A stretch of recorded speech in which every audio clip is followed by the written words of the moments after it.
Hi, Simon here. Welcome to the May edition of our low maintenance garden and what we've been up to. So we were away for most of the beginning of May and we came back on Sunday and we spent about an hour or so out in the garden on Monday morning. We swept the paths, we shifted a lot of stinging nettles and bindweed because if you don't it's going to threaten to take over. I moved the acanthus, if you remember I spoke about in the last edition, so that's not going to take over.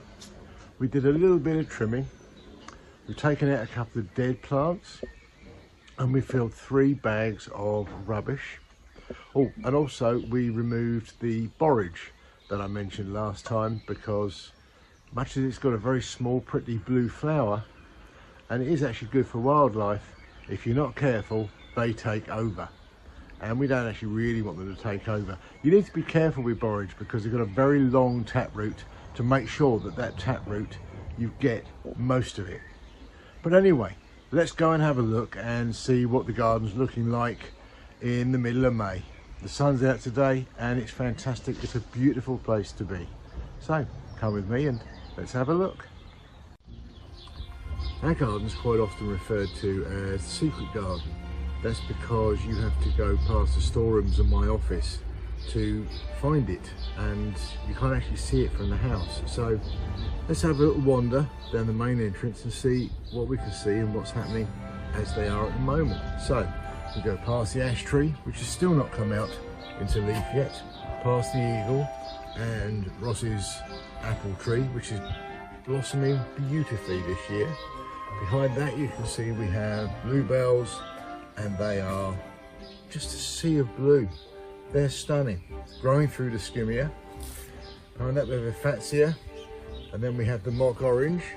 Not quite sure why it's a mock orange, but that's what it is.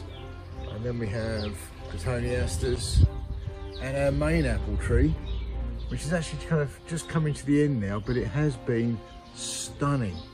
If we then come up above Frane's head, Frane's the statue, we have a syringa, a former lilac, and it's absolutely full of little buds, and that will give us white flowers.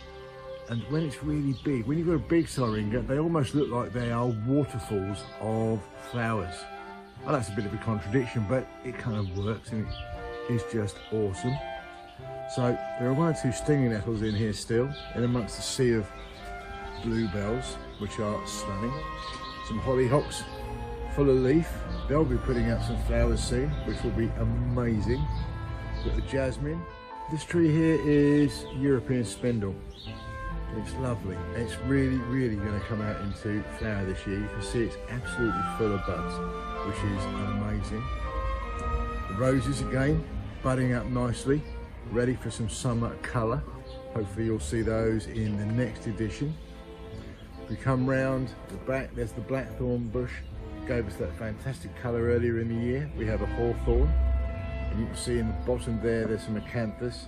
They're okay, we like them in the right place. They're kind of quite big, they take up a lot of space, and I love the flowers that we'll get into July. There are bluebells again, coming through the salvia. It's a hot lips. That also will be gearing up for a kind of June explosion. We then carry on past that beautiful sea of bluebells, which are just stunning. I mean, who in this country especially does not love bluebells? There's a periwinkle in the back there. They can be a bit expensive, but I like them. I'm in love with them. And buddleia, fairly large buddleia at the back there. That will give us some fantastic June, July colour. So keep that one in mind. As we come around, the calicarpa is leafing up, and the Wygelia, dark night this one, they'll give us some wonderful colour later in the year. Hellebores pretty much done now, but they have been fantastic for the whole of spring. And just look at this choice here, Mexican orange. It's beautiful. It's a lovely white light for spring. Absolutely love it. They come through, the honesty there is still doing its thing. matrimony plant is standing up. Always makes me chuckle that the matrimony plant's got thorns. There you go, that's a strange one. There's a rose in there as well, standing itself up as we come. So let's go into our Moroccan pergola and see who we have in here. Now the first one is this clematis. It's just starting to really show this year. It's spectacular and it's beautiful. The olive is starting to come to life. That's cool. That'll love it the hotter that it gets, which is superb. We have I'm having a senior moment, come back to that one. In this corner we have a Photinia, which is showing some lovely leaf colour. We have a spindle. We have the hebe at the back there and the eagle. I'm sure I talked about the eagle before. And there's Mahonia. You can just about see the blue fruit of the Mahonia. We come down into the edges of the pond. Bluebells once again, giving us a fantastic spread of colour. There's hawthorns in here again. And the acanthus kind of got a bit big. We'll need to sort that one out, but the flowers are pretty much finished now. Let's have a look up to around the back of the pond. There's not too much planting here, but one of the beauties of coming up and having a look here is it does give us one of the most amazing views of the garden. So, just take in the view. Oh look, there's Bruno, the wild animal in the flower beds. We've had a little bit of blanket weed in the pond, but I tend to find that I just leave it alone, don't get too involved with all the chemicals, and just keep pulling it out at the beginning of the year. It doesn't tend to give me quite so much of a problem later in the year. Now that may well be because with the beach having leafed right up now, the pond's actually in a fair amount of shade. So I don't tend to get overly worried about it. We got it, there's nothing we can do about it. It tends to be kind of impervious to everything. Just keep on top of it like so many other plants in our gardens. So we come back,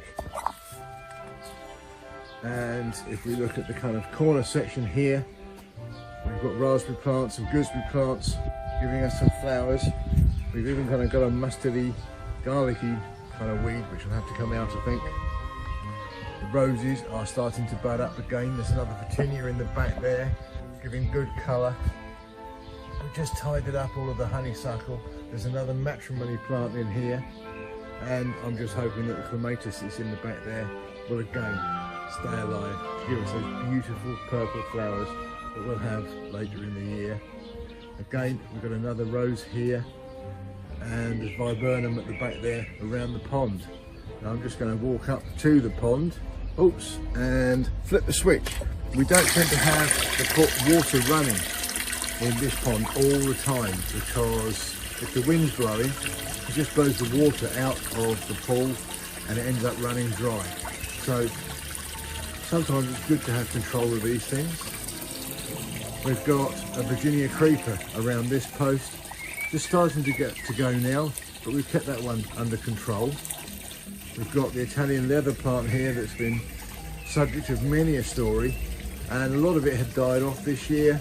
Obviously it has a kind of set lifespan, and we've taken all the dead wood out, but as you can see, the strands that are there are very much alive. So although we probably won't get quite as many flowers this year, we're still going to get a few, so that will be amazing. Star jasmine behind it. Just contain that a little bit as it's starting to kind of take over the whole part of our pergola. And we've just trimmed the top of the regular jasmine at the back. Again, we hang on to it, it's a little bit big, but look at the way that it's wrapped itself around this post. And it's got a couple of candles and various bits and pieces just to give it a little bit of charm, especially over night time, but we love it. So there you go, that's pretty much a tour of our garden in May. As I said at the beginning, we literally have spent only about an hour, maybe two, since we were out here last time in April. Looking pretty stunning. It just goes to show what you can do if you stick with it and don't do too much and pick the right plants. You know, pick plants that don't need too much work, don't need too much aggravation. I use ivy to help me keep the weeds at bay. And it just goes to show. Love gardening, love designing gardens. But if you go about it right, you don't have to do that bit in the middle. So there you go, Simon from Simple Life Garden Design. Simply brilliant garden designs. Thank you. Never let you go.